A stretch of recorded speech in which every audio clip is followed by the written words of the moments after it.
Hello, dear friend. Thank you for hanging out with a couple of multiples today. We are your hosts, Drew and Garden System. We are a married couple that both have dissociative identity disorder, or DID. The reality of living with multiplicity is nothing like what you might see in the movies or on soap operas. This mental health condition often goes unnoticed, even by mental health professionals. Did you know that someone with DID spends an average of 6 to 12 years in the mental health system before receiving a correct diagnosis? This is because there is still a prevailing belief, even among clinicians, that DID is rare. The truth is that there are around 120 million people all over the world that meet the criteria according to the DSM-5. We are glad that you are here to learn all about dissociative identity disorder. Whether you are someone living with multiplicity, a supporter, or a mental health professional, you are making a difference by choosing to listen to this podcast today. You can help dispel myths about DID and help spread awareness by sharing this podcast with a friend or loved one. Please visit acoupleofmultiples.com and sign up for our mailing list to learn all about our private paid community called Hearts Multiplied on the Circle platform. If you're enjoying this podcast, please consider giving us a 5-star review. And for our Apple listeners, we would really appreciate you leaving us a written review. Together, we can make a difference by taking the disorder out of dissociative identities.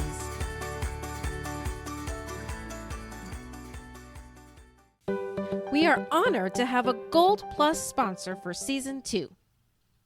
The Institute for Creative Mindfulness is one of the largest EMDR therapy training programs in North America, founded and directed by Dr. Jamie Pless-Marich, author of Dissociation Made Simple. Dr. Jamie is the only EMDR therapy trainer who is out as a plural, and since 2015, she's offered the full EMDR therapy basic training in a way that honors lived experience and destigmatizes dissociation in clinical work. We have never felt more accepted and validated as a multiple than when we were able to show up authentically as Garden System for our basic EMDR training. Having lived experience is valued and respected in these training courses.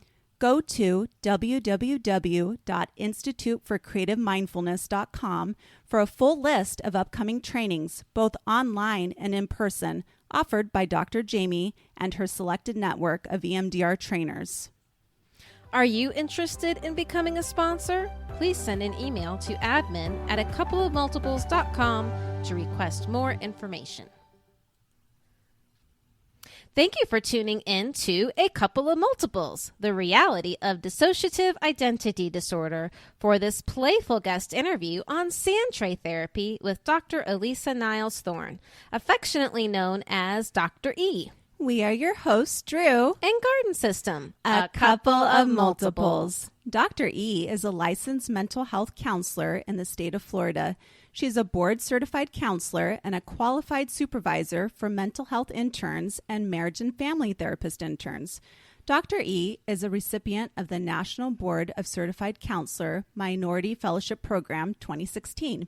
She completed her education at the University of the Virgin Islands 2002, 2005, and Agarsi University in 2009. She completed her PhD in counselor education and supervision at Walden University. Her dissertation examined the impact of trauma on recurring homelessness in the U.S. Virgin Islands. Her specializations include Christian counseling, clinical supervision, dissociative disorders, play therapy, trauma, complex trauma, and women issues. She has presented at local, state, and national conferences. She is now a published contributing author in the textbook Techniques and Interventions for Play Therapy and Clinical Supervision, which we will reference in our show notes. Dr. E currently works as an associate professor at Hodges University in Fort Myers, Florida. She is the founder and owner of SoundMind Counseling and Consulting Services, LLC. Dr. E hails from the Caribbean island of St. Thomas, United States Virgin Islands, and also lived in Jamaica and Antigua. We are so excited to have Dr. E here today. Dear friends listening, Dr. E was one of my professors while I was in graduate school. She taught many of our classes, including supervising our practicum course. And as we have shared before, we were always out with our DID diagnosis while in school. She's here today, though, to talk all about sand tray therapy. Welcome, Dr. E. Thank you so much for having me. I'm looking forward to this show and seeing how we can talk about some stuff. Yay! Excellent. We have so many great questions for you. Before we get started, could you take a minute and tell us a little bit about yourself? What led you to join the mental health field and how you came to work with dissociative disorders? Okay. Well, you read my bio, so you know I'm originally from the Caribbean, U.S. Virgin Islands, and moved here about 17, almost 18 years ago. And I continued my education in pursuing a second master's degree in clinical mental health counseling. And how I came to this profession, I think as most therapists, we have the desire to help people, right? And want people to thrive their best selves and be their best selves. And how I came to DID, I was actually working at a male prison. And I was working with some inmates. It was in they call it the crisis unit or transitional unit. And I remember working with a particular inmate, and we were doing some really deep work. And this individual literally crawled in a fetal position in the corner of my office and was just sobbing. And I'm like, wait a minute, what's going on here? And he did have a significant trauma history. And it got me starting on this journey of like, okay, I need to figure out what's going on. I need to learn as much as I can about trauma, and came across DID. And I'm like, oh my goodness, this thing is real. Because of course, going through school and in our trainings, we were taught that, it's 1% of the population that has DID. And back then it was called multiple personality disorder, and in fact, some people even thought it was part of schizophrenia. But now we know better. And so having that experience and then going on trainings and workshops and just learning as much as I possibly can about DID, it just kind of morphed. And in this profession, I consider it a form of my ministry, and I consider it as, God is going to bring the people that need to be seen and heard and felt. And so once I started on that journey, it was almost as if the floodgates opened up, and quite a few of my clients, can't count, I've surpassed my hands now, that I have experienced having DID. Some are more subtle than others, and some are very distinct than others. That's very different. That is so true. It's more than 1% of the population. That much I could tell you. Absolutely. Yes. It definitely is a lot higher than we all think it is. That's an important point. And we just kind of find you guys, the ones that have been trauma trained, we come out of the woodworks. Yes. Yes. Yeah. So what do you think is the biggest challenge that clinicians face when working with dissociative disorders, and how could that challenge be overcome? So that's a great question. I mean, in our profession as a whole, there are several challenges that we're going to encounter. But specifically when working with persons with DID or dissociative disorders is even just figuring out, does this person have it, right? Yes. Do they have multiples or different parts? What's going on here? How are these parts interacting? Are they aware of each other? So again, if you're not trained, it can be very overwhelming. It can be very frustrating because one minute the client comes in and they're progressing, they're doing well, everything's going great. Next session, they come in and they have a relapse. And you're like, what's going on? Last week you were fine, not realizing that this is a completely different part that has nothing to do with the other part. Exactly. Right? And so that can be a struggle for a lot of clinicians if they don't understand the interaction and how parts works, exactly. Right? How the disorder, how dissociation works. and just navigating that, right? Creating that safe enough space Yes. for the client, and being able to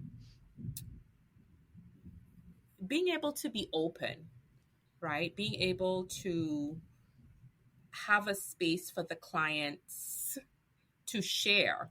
One of the things that I make it a point to say to my clients with DID is that everyone is welcomed here, right? Everyone has an opportunity to say something. So whoever wants to say something, they have permission to, right? You That's have so permission important. Yeah. And I think sometimes just by saying that, it eases, the client's anxiety and frustration or tension, and know, okay, I'm not crazy here. Like, she's not going to think that we are crazy here, right? Like, she understands us, right? She gets us. So this is a safe place to front or to present ourselves in different forms as needed. Right. That's just beautiful. Right. I love it. And it's true. Like, it's not that easy to recognize. No. Right. Even some people are more distinct than others, but the ones, at least that I've encountered thus far, are very subtle. Yes, it is very subtle. Very subtle. Right. And again, I think one of the ways that we can overcome that challenge is definitely networking with other professionals, educating yourself, listening to a podcast such as this, and being able to learn as much as you possibly can about dissociation, and what are some interventions that work. There's several trauma techniques and trauma informed interventions and theories out there. And so, again, you find what's going to work for you and what's going to integrate well with your own theoretical orientation as a professional counselor. Right. So I can't wait to talk about sand tray. So a couple of years ago, you presented at the Healing Together conference hosted by An Infinite Mind about using sand tray therapy. Tell us a little bit about what sand tray therapy is and how you use it in your practice. Okay. So I am also a registered play therapist supervisor. And as a play therapist, I integrate various mediums, and sand tray is one of those mediums. It's an expressive arts. And what I like to introduce it to my clients, or how I introduce it to my clients, is say this is an opportunity for you to sometimes talk about things that are difficult to talk about, right? That sometimes we may not put into, or we're not able to put into words. And sand tray therapy is generally used with children, but I've used it a lot with my adult clients, right? And especially, as I said, those that have difficulty verbalizing their thoughts and their feelings. And so there is a box that we literally play in the sand with. And sometimes I have a really big sand tray in my office, and I'll have some clients come in and they look at it and they look at me like, are we going to play in the sand? I was like, maybe eventually we'll get there. And I have some things on my shelves. We call them miniatures. And so miniatures act as the words for the client. It can be people, it can be trees, it can be dragons and fairies. So there are different categories of miniatures that persons that use and integrate sand tray therapy into their practice, they have. And you can get these things online. Of course, Amazon has everything, Dollar Tree, the dollar store, Hobby Lobby, Michael's. And you would buy and have a collection of these items, these miniatures, and you put them in categories. You have them on a shelf. And when a client comes in, you introduce that particular medium to them and say, okay, we're going to try something new today, or I would like to try something new today. Would you indulge with me? And sometimes you can give a prompt such as, describe for me what a typical day looks like for you, or describe a really scary time in your life. What does that look like? And so they will take the miniatures and describe it, act it out, or put it in the sand, as we'll say. And sometimes we can talk about it. So, we'll have the client say, tell us a little bit about what you have here. Or is there anything you would like to share about what you put in the tray? What feelings come up for you? What thoughts come to mind? That sort of thing. So that's how we would utilize the tray in session with the client. And so, how could sand tray therapy be helpful for people diagnosed with a dissociative disorder? So, what I like about it is that it taps into the subconscious mind. And I work a lot with the unconscious mind. And I think part of parts work is working with those different selves, right? And sometimes one self can be very verbal, one can be very closed off, shut down. And then you have your child selves, right? The inner child work. I also do a lot of inner child work.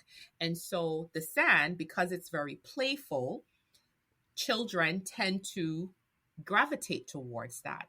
And so if one of the parts is a child, they may tend to like that and be able to express maybe the trauma that happened during childhood. And so you're able to see that world. Now, how they're describing it, oh, the dragon is eating, the baby girl, or, the house is consumed by fire. Like they're going to act out whatever that trauma is. Because you already have the backstory, you can make those connections as a clinician, right? And the client doesn't even have to tell you what happened, right? You can see it being played out in the sand tray with the client. I recall having a client that had several parts and had a very difficult time expressing herself during sessions. And we said, okay, you know what? Let's try something new. Let's do some sand work. And every week that she came in, we'll check in for a few minutes and we'll go straight to the table and she will just do sand work for a good 45 minutes, sometimes the entire session, an hour session, sometimes an hour plus. And she would just sit there. She will just do what she needs to do. I would observe. Rarely would I even ask questions as she's doing the tray because that would disrupt her flow and the parts flow. But after sometimes we'll talk about it. Other times she'll say, no, I don't want to talk about it. But what I started doing was taking pictures. And of course, you ask for permission to take pictures of the tray. And so I would take pictures, I would print them out. And every week that she comes in, we'll hang them up and we'll take a look and we'll kind of talk about it. And what was happening is she was basically chronologically her trauma timeline, her trauma history, but was putting it in the sand. And I remember distinctly she had a tray. And this would be a sand tray therapist nightmare is when if clients put glitter in the sand tray, right? But I was okay with it. I was okay with it because it was part of her process and she needed to do this. But I remember we had a session and we were kind of coming towards the end because she was getting ready to relocate and so forth. And I remember coming towards the end and she did a tray with rainbow colors, right? In glitter. How exciting. I have like dreams now. And made a rainbow. And it was just so light. It was freeing for her, And for a while, I kept that sand tray and just put it aside. I didn't let anyone else touch that sand tray because it was special, one. And I didn't necessarily want the glitter all mixed in at that point in time, but it just needed to sit there on my shelf for some time. And it did for quite some time. But it was her way of saying she had arrived at a place where it was okay for her, right? It was okay for her to leave. It was okay for her to, some of the parts work that we did. And I know some people use different words of fusion, integration, and, some people like it, some people don't. But there was this progression that happened and it was a natural progression. It wasn't forced. But she got to a place where she was okay. She felt okay. She felt better. She felt like she had more control, right? And the parts that served the purpose continued, but in a way that was manageable, right? In a way that didn't interfere with her functioning in life. That's beautiful. I love it. That's a great story. I love that. I know for me personally, and this kind of leads into my next question for you about internal communication, and that's really what we're focusing on in this season. But when I first started doing sand tray in my personal work, we we had one of my parts that doesn't talk very much and had a memory that was bothering her. And she was able to show that in the sand with the miniatures and such. And that led to us being able to kind of communicate with her, and see what her memories were. So that was really impactful, being able to communicate that way using sand tray. But my next question is, how does internal communication amongst oneself impact the therapeutic process, do you think? Yeah, so I think it can be impactful in the sense both. It can be positive and not so positive, right? Positive and negative. I don't really like the word negative. It can be helpful and it can be a hindrance, I should say. And because as that client is sitting there, whoever, the host is, or the more, functional one, the put together one, whatever you want to call it, they're also hearing that internal monologue going on. Like, no, don't say this. You can't share that with them because, they're going to think this about you. They're going to judge you. They're going to shut you down. They're going to, invalidate you. See, I told you, look what she just said, And so there's a lot of chatter happening that can really interfere with the therapeutic process, right? And then you as a clinician, if you're trained, you'll be able to see that and talk to it, right? Talk about it and say, hey, let's talk about what's going on right now. Maybe the client needs grounding. The sand work is very grounding as well. Just feeling the sand, just touching the sand. So even if you don't put miniatures in the sand, just having the client play in the sand can also be very grounding. And that can help to slow those internal voices down.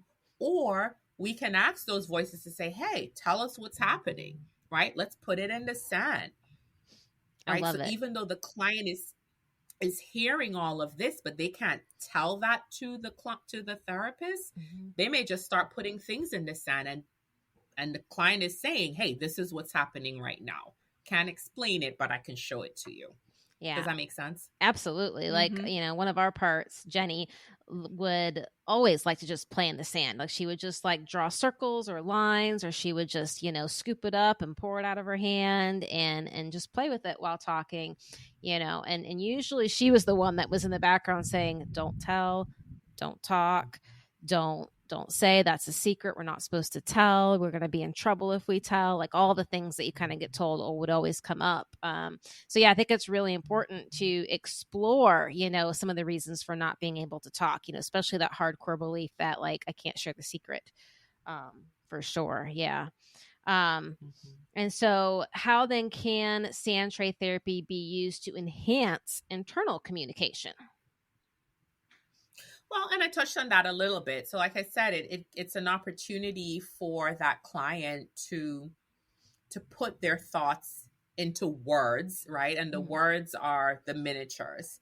And so whatever they have difficulty expressing, that tree could be a symbolic representation of, wanting to be grounded, wanting to be rooted, or it could be that scary hindrance in their life, right? So with sand work, the miniatures can have a symbolic meaning. And I say can have because sometimes a tree is just a tree. It doesn't always have to mean something, but how they place it in the tray, or not, what things they put in, how much they put in, can all tell a story. And that's helping that subconscious mind, that internal voice, to have a voice, right? To whatever it is that they would like to be said.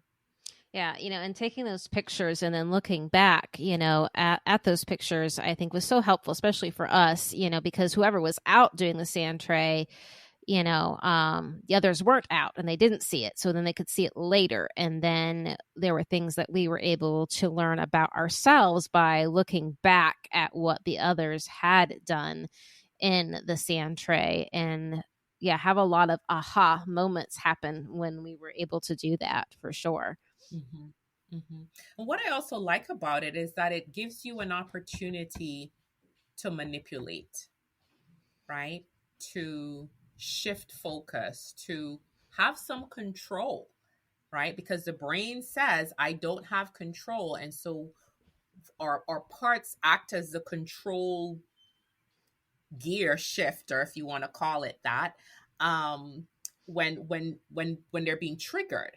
And so if I put something in the sand that I don't like, I can remove it. Mm-hmm. Right? If I realize that, wait, I actually have a control to move this. And I remember working with a client, and there was I can't remember what the figure was, but there was a figure in there, a miniature in there that was a hindrance. And I kept asking her one question: what would happen if it's not there?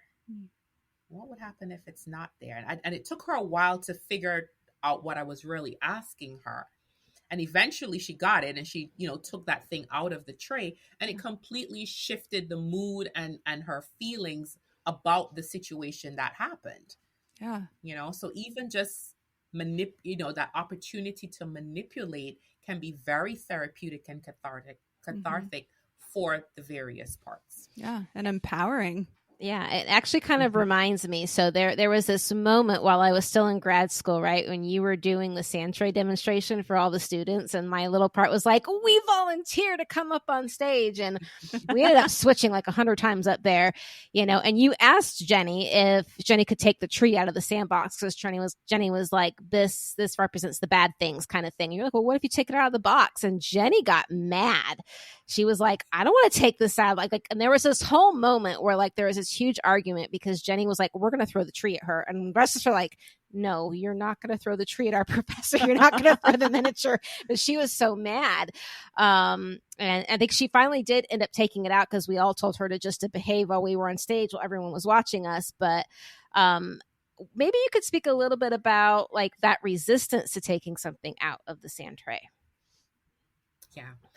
Yeah, and that can be a challenge because, again, or parts serve a purpose, right? There's a comfort and a familiarity about it that is almost protecting too, right? And so whatever that scary thing is, even just doing a sand tray can be clients can be resistant towards that because there is a level of vulnerability that happens with it, right? There's a level of exposure that happens there also. And if I have it out in the open, then what does that mean? What are you going to do? What's going to happen to me? Who's going to see it, right? And so just even taking that example of the tree, it's like, but the tree has always been there. Like, how could you tell me to take it out? Or how could you tell me to cut it down, right? Mm-hmm. How dare you, right? Yeah, but not realizing that you, right. And that could be part of it, that you're not ready to take that out, right? And so sometimes, okay, you can't take it out, but maybe we can shift it. What would happen if it moved over here in the corner, right? How does that feel, or how does that look to you, right? Or if we were to put something else in front of it, like a wall or a rainbow or something else blocking the tree, how does that feel to you, right? And so when you're processing a tray with a client, they're never really, and these are some of the cautions, they're never really absolutes necessarily, right? It's always a curiosity. I wonder what would happen if. What would you think if we moved this, if we shifted this, if you put this in, if you took that out, right? Sometimes when I'm processing a tray with a client, again, you always ask for permission, is it okay if I can manipulate some things around here, right? And sometimes just by shifting certain miniatures, it feels different to the client. It looks different to the client, right? And again, this is after you've built a therapeutic relationship with the client, because not everybody, because again, keep in mind that sand tray is their boundary, right? And you going into their boundary or reaching into the boundary without asking for permission is a no-no. And I remember that happened to me with one of my supervisees in the past, and it was a big disaster. Oh, boy. Right? Learned my lesson, and so you always want to ask for permission in processing the tray and having that curiosity about the tray. And again, having the client give meaning to what they put in, because you might think one meaning and they might have something completely different about what it is for them. Right. That makes sense. Yes. I know when, my therapist got a sand tray because we requested her to get one. We wanted one to have one, but she had like zero training in it, but she went and got one anyway. And she touched something in there. And my littles looked at her with like these glaring, dagger eyes of how dare you touch our tray. Good times. Sometimes you learn as you go along. Mm-hmm. Yes, you do. What are some precautions to consider when using sand tray therapy with dissociative individuals? Well, like I said, like we just talked about, some clients may be resistant to doing it. They may not be ready for that deep level of work, because it is. I think sand tray work is very deep. And, it's not something that you necessarily would start off with at the beginning of a session. And when I mean at the beginning of a session, beginning of a therapeutic relationship, right? Because you want to get to know the client, at least the way that I work. I know there's some sand tray therapists that's all they do is sand tray. So even just building the therapeutic relationship, we're going to put it in the sand, right? And that may work for some clients and that may not. So again, you want to be able to have some versatility when you're using sand tray therapy, right? And integrating that, because sometimes it will work and sometimes it's not. Sometimes there may be a particular miniature that a client really wants and you don't have it on the shelf, and that can be a disruption to the system. Yes. Right? Because I want the Dalmatian dog. Like, you don't have it. Like, I cannot do this without it. Right? So that can create more of an upset for a client. Something else to caution against too is, not caution against necessarily, but being aware of the process that the client is doing as they're going through the tray, as they're putting things in their tray, right? What they put in, what they take out, how often they might be putting in or taking out a particular item, how they're moving things around, because that can also be triggers for them, right? Because if one part is ready to process something, but another part isn't, they're like, no, don't put that there. No, take that out. No, so there's, again, that internal monologue is happening again. And so sometimes you may want to give permission to say, okay, which part would like to process whatever it is that they want to process? What would that look like? And have that part do that, right? Mm-hmm. Maybe you might need to have multiple trays, right? And I do have multiple trays because, again, each tray might show something different different part, right? So that would be another caution is, you want to have at least 3 trays in your room, right? You want to have a variety of miniatures. You want to have miniatures that are also culturally appropriate as well, too, because parts may be of different cultures. We don't know that. Right. And so you want things that are going to be kind of across the board that will, again, give you a good understanding of this client's world. Yeah. Having the right pieces is so important sometimes. Like, we want that white tiger. We don't want the orange tiger. We want the white tiger. Right. Another precaution, like I talked about, is being careful not to interpret necessarily the client's work, because again, we want the client to give meaning to what they put in. So even though as a clinician, you might have your own, interpretation and analysis of what's going on, depending on that therapeutic relationship, depending on where that client is in their work, you may or may not share that because they may not be ready to hear it, right? And again, that's where that wonderment comes in, right? That curiosity comes in. And the client may say no because they're like, I don't want to agree with you right now, right? And maybe a couple sessions after, like, well, when you said such and such about my tray, yeah, you were right. I just didn't want to tell you at that time. This is true. This is very true. Yep. I've experienced that on both sides of the table. as client and as therapists, we will do sand tray and put things in there. And then my therapist will ask us what it means or what is that? And we glare at her because it's like, well, we think you should know what it is. Like, how come you don't know what it is? Like that bothers us sometimes too, though, when she doesn't, interpret whatever we think it is, or if she guesses it wrong. Oh, that's another thing. We're like, no, that's not right. But then we speak up about it. Yeah. Well, and they're also, because I recently had one where, they put stuff in the sand and then they're looking at me like, did I do it right? Like there's no right or wrong, right? So they're looking for that approval and that validation, right? Yeah. And so you want to be careful about how much of that you're also giving to the client, because again, we want to empower them. Right. Very good. Oh, it's my question now. Okay. So how has sand tray therapy in your practice affected your work with your clients, especially those with dissociative disorders? Well, I think it's been a positive. It's been a positive. I think I've had one person, but they weren't diagnosed with dissociative disorders. And it was an adult client that just did not like the sand at all. Just did not like it. But the clients that I've had with DID and other dissociations, they have liked it. I'm also trained in traumatic incident reduction. And sometimes as part of my work with that, instead of writing a letter, I'll have the client put it in the sand as a closure. I remember having a young lady that I worked with. It was an older lady. And we did some TIR. She had some dissociation. I wouldn't necessarily say she had DID, but she had some dissociation. And she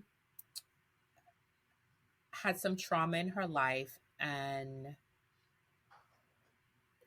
didn't get a chance to say goodbye to her unborn child. And we had done some work and we put it in the sand and she buried the child, kind of had like a funeral. And it was so cathartic for her.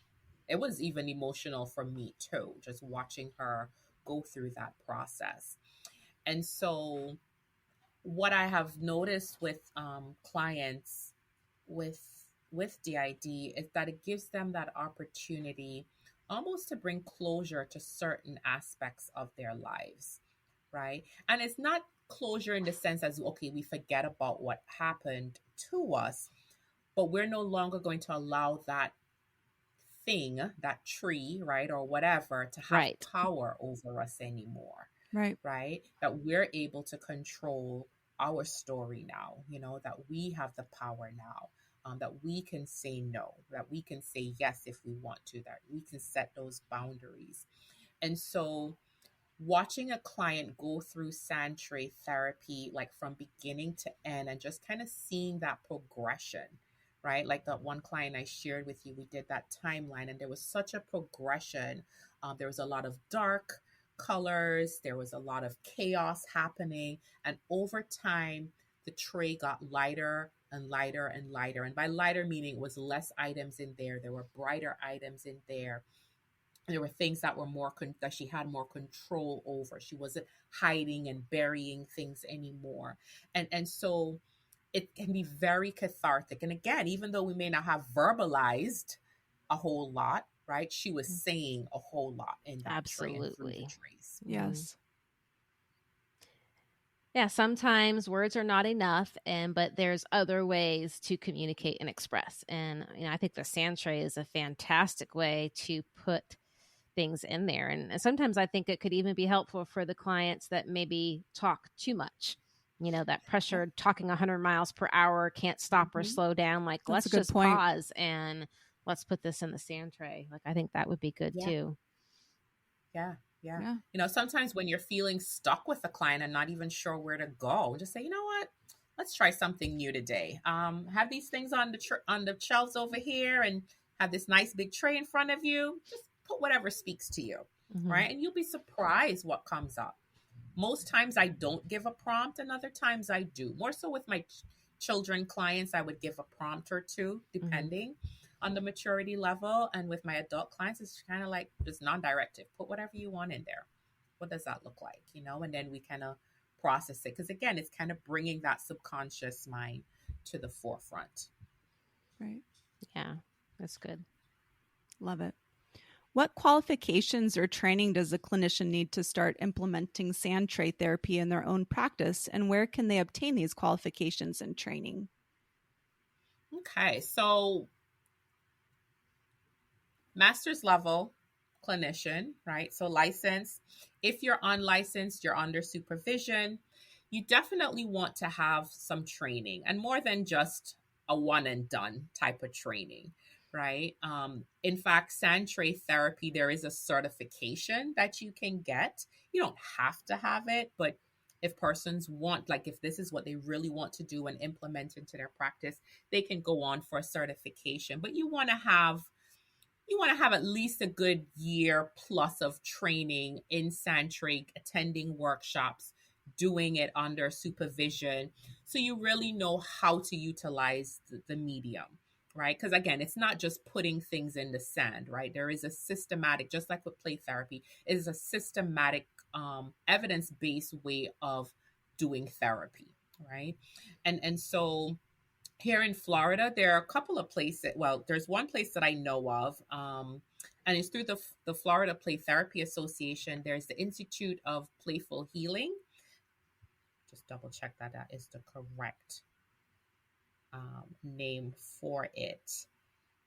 Yeah, we can always put some links in the show notes to some of these too. Yes, you can definitely put some links. But yes, the Institute of Playful Healing, and it's in Altamont Springs. And she actually does some levels. The therapist there does different levels of sand tray training, and so you can go up to level 10 and you can get your certification, or you can do 1, 2, 3, 4. But again, you're also doing your own work through that sand tray, because again, it's very therapeutic. And so if you don't believe in it, then it's hard to sell it to the clients, right? So Exactly. You also have to kind of do your own work with it. And then the other place is Sand Tray Therapy Institute. That's another place that you can get certification. It's through the International Association of Sand Tray Therapists. And so there's a whole big world out there of sand tray therapists, of, how to do things and how to do it correctly, right? We follow. We follow on Facebook. I think it's Southern Sand Tray Institute. Yes, the Southern Sand Tray Institute. Yes. Yes, she has some great videos, clips, and things about how she uses sand tray and how she just does it for herself. Sometimes she's like, I guess it's time for me to do my own sand tray work today, and it's beneficial. Yeah, definitely. And then you can go on the Association for Play Therapy. It's another website that has a listing of different trainings throughout the states. Some are webinars and some are in person. But ideally, it would be better to do an in-person training on sand tray. And then there's LEPT, which is the League of Extraordinary Play Therapists. And it's through Terry Cotman with the Adlerian Play Therapy. And she also does a sand tray training as well, through the lens of Adlerian Play Therapy. Oh, and there's for our telehealth therapists or people who are doing telehealth therapy, they have the online sand tray. Yes, I'll have to put a link to that. Virtual sand tray. Yes, and it's free. There's also an app.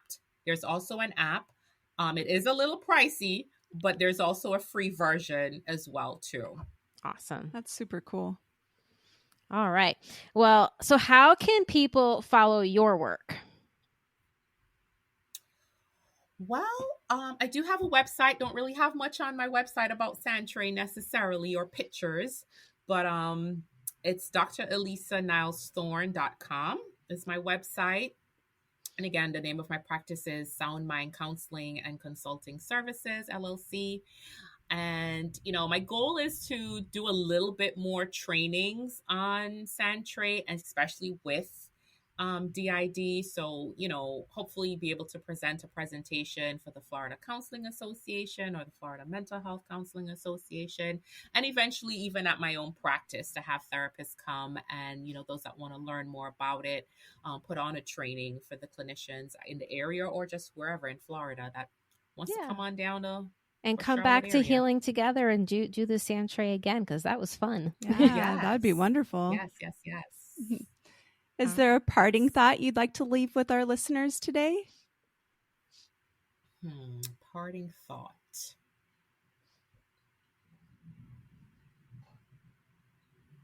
Other than let's play in the sand. Let's definitely play in the sand. We actually have a box with sand in at home. Yes, right? And we live in Florida, so go to the beach and play in the sand. Exactly. For clients that, might be listening to this and are not sure or maybe feeling stuck in their work with their clients, to maybe talk to their therapist about utilizing this medium, for maybe that client to maybe find a sand tray therapist. Because again, I think sometimes having different therapists at different points along your treatment process can be helpful as well too. And so, if the therapist is open to having another therapist that's particular, that can do sand tray work and so forth, to kind of help augment what that other therapist is doing, I think it can be very helpful and beneficial. And for those therapists that are interested in sand tray, go do it. Check it out. You'll be really surprised the work that can really happen and be fruitful from playing in the sand. Yeah, I would like to encourage if therapists are treating DID to do the training with the sand tray, because it was extraordinarily helpful and helped me move to different levels by using the sand tray in my own therapeutic process, for sure. Yep, me too. Yeah. And even if they're clients that may have sensory processing, or a part that may have sensory processing disorder stuff, right? You don't have to have the sand, right? We can just use the miniatures. You can still use the box, right? You can use beans, you can use rice, you can use the kinetic stand, which isn't as grainy, but there is something therapeutic about that white sand and, the texture of it, the coolness of it. Yeah. But for those clients that might be a little bit more resistant, right? There are alternatives that you can utilize. Yeah, there could be options, and you can think outside of the box, even though we're playing in the box. I like that. Yes, you can. Yeah. All right. Well, thank you so much for joining us today and sharing all about sand tray therapy. Well, thank you so much for having me. It's been a pleasure. And thank you, dear listeners, for hanging out with a couple of multiples today. We are honored to have a Gold Plus sponsor for Season 2. The Institute for Creative Mindfulness is one of the largest EMDR therapy training programs in North America, founded and directed by Dr. Jamie Plus-Marich, author of Dissociation Made Simple. Dr. Jamie is the only EMDR therapy trainer who is out as a plural, and since 2015, she's offered the full EMDR therapy basic training in a way that honors lived experience and destigmatizes dissociation in clinical work. We have never felt more accepted and validated as a multiple than when we were able to show up authentically as Garden System for our basic EMDR training. Having lived experience is valued and respected in these training courses. Go to www.instituteforcreativemindfulness.com for a full list of upcoming trainings, both online and in person, offered by Dr. Jamie and her selected network of EMDR trainers. Are you interested in becoming a sponsor? Please send an email to admin@acoupleofmultiples.com to request more information. From your hosts, Drew and Garden System, thank you for listening to A Couple of Multiples, the reality of dissociative identity disorder. This podcast is intended for educational purposes and is not a replacement for therapy. Listening to this podcast does not constitute a therapeutic relationship with the hosts or any guest speakers. If you enjoyed this episode, please leave us a review. We would love to hear what you enjoyed the most. You can visit our website at acoupleofmultiples.com for additional information, including how to join our new online paid community called Hearts Multiplied, to access additional resources, and to also subscribe to our mailing list to receive future updates. Remember, you matter and are loved for being all of yous.